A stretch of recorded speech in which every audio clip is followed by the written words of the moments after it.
Hi, first and second grade. Today we're going to talk about Art Nouveau. And Art Nouveau was around in the beginning of the 1900s. And there was a famous artist that I loved named Gustav Klimt. And this is one of his famous paintings called The Kiss. And Art Nouveau was very influential. It was on buildings. It was all around us in nature. It came from very flowy, curvy, smooth lines and lots of glitz and glamour. So as you can see in the slides, there's lots of examples that I've given you there to kind of see what Art Nouveau looked like. And one of the things we're going to do today is pattern. There was lots of pattern in the stuff that Gustav Klimt did. So we're going to do a couple of exercises today dealing with pattern. Pattern is something that repeats itself over and over and over, and it looks the same every time it repeats itself. So if you have a zigzag line, you're going to take it and it's going to be about the same size lines going up and down or back and forth and back and forth. That's a zigzag.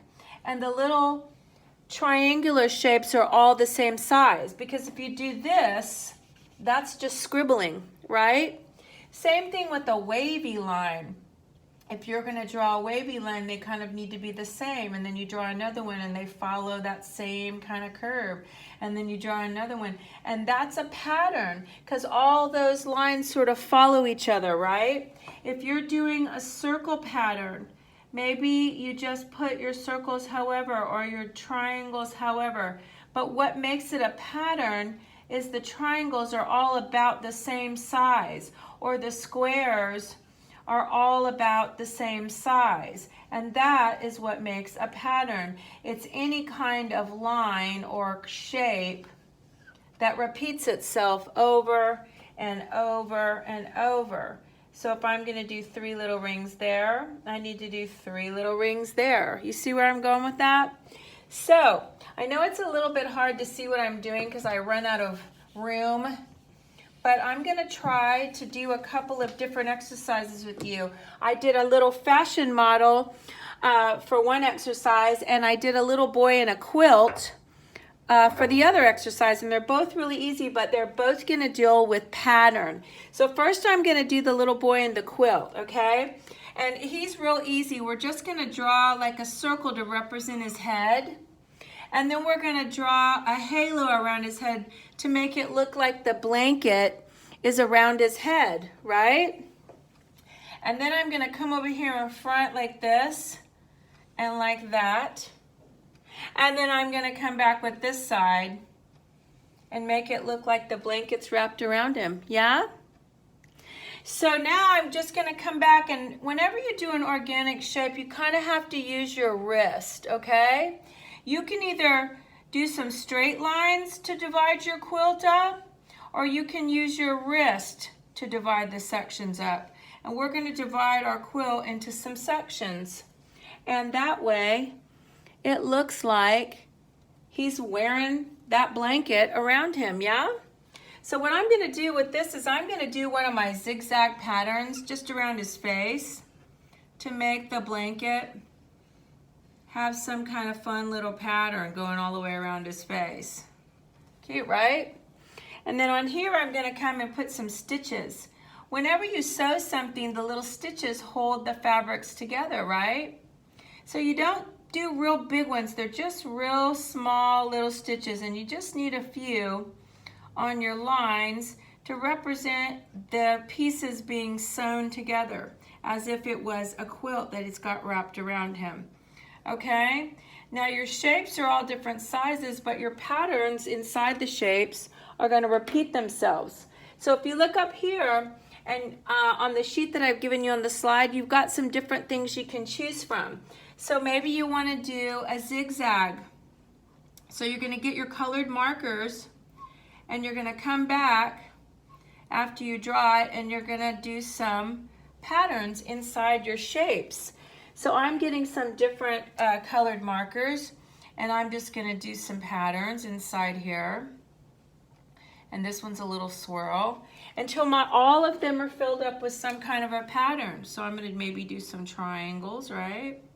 And you've got the different colors, and you can spend a lot of time being really detailed with this, or you can make them kind of big. When you get through, you're gonna come back with your colored pencils or your crayons, and you're gonna come into the section that you were working on, and you're gonna color that little section with your colored pencil lightly, where it still shows your pattern underneath, because if you color it real dark with your crayon, or you go over it with another marker, you won't see it. So you need to use crayons or colored pencils and come back, and you're just gonna color the whole thing until your whole quilt is colored, all right? And you're gonna maybe color the area behind his head back there, and you're just gonna do all these little shapes in different colors until you get the whole thing colored like the one that I put on the slides. And I hope you guys have fun with that one. Now the other little fashion model, she's gonna be a little bit harder to draw, but if you wanna take this challenge on, it'll be really cute. Okay, so again, we're gonna have our paper here, and you're gonna give her over here on your paper a head, and it's gotta sort of be near the top so you have room for her dress at the bottom, okay? And I'm gonna move it over here just a little bit and draw it a little bigger so you can see it, okay? So we've got her little head, and now we're gonna give her a little neck and some shoulders, okay? Can you see that? So you're gonna give her a little neck and some shoulders, yeah? And I'm gonna give her a little hairline like this, because I'm gonna give her some big hair.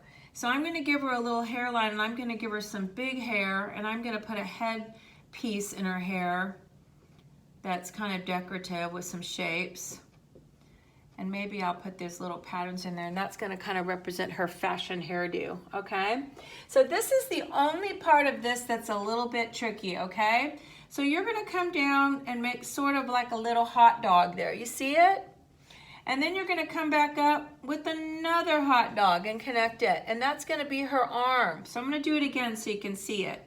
So you're gonna come down here and kind of give me a little hot dog, but you're not gonna round it off, okay?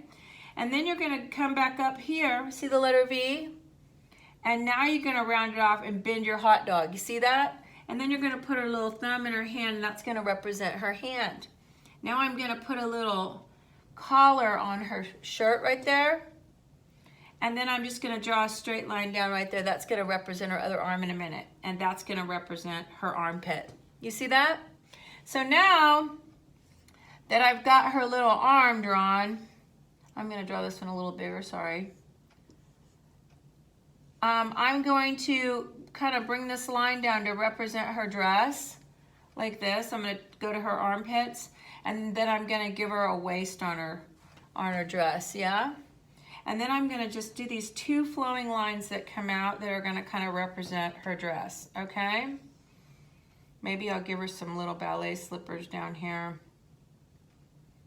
to represent her little feet, okay? You got that? All right, if you want, you can give her a little face, little tiny nose and a little mouth and all that. Now I'm just gonna come and put some lines. And you can decorate her face later. But do you see those lines that sort of make a pattern? Yeah? And then I'm gonna come and I'm gonna do a pattern in the top of her dress here. Some little stripes, yeah? Okay, what's gonna be fun about this is we're gonna do a zigzag. So up, down, up, down, up, down, and we're gonna create a pattern all the way across her dress, okay? So you're gonna go all the way up to the other line, down, up, down, up. So you're gonna start at the bottom line, touch the top, down, touch the top, down, touch the top, down. And you're gonna do a zigzag across all of your lines to create this fun pattern, okay? And then just like we did with the quilt, you're gonna get your colored markers, and you're gonna look at that sheet that is offering you the different patterns, and you're gonna come back and you're gonna do some patterns inside each row of your dress, okay? So whatever your patterns are gonna be, look at that little thing and you say, maybe I'm gonna do some curved lines in this one, and then I'm gonna repeat it in this one. and then I'm going to repeat it in this one. And that makes a pattern. So you're just going to look at your shapes up here, and you're going to come back and you're going to put a pattern all the way across, and you're going to decorate it like that. Now what I did with mine is I outlined it in gold and silver Sharpie because I had some. If you have some of the really cute glitter pens, you can color it with the glitter pens. If not, outline it with colored Sharpies, and then just like you did with the quilt, you'll come back and you'll color in some of the patterns and stuff with your colored pencils. And if it's outlined in the metallic Sharpies, then it looks real pretty, and it sort of represents the golden age of Art Nouveau. So I hope you guys have a lot of fun with this. I try every day to make the lessons something kind of fun that you like to do. This one's a little challenging because there's a lot of detail and pattern work, so you have to, you'll have to play with it.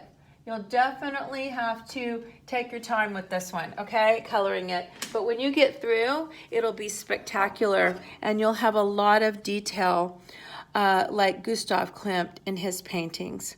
All right, have a great day. Bye.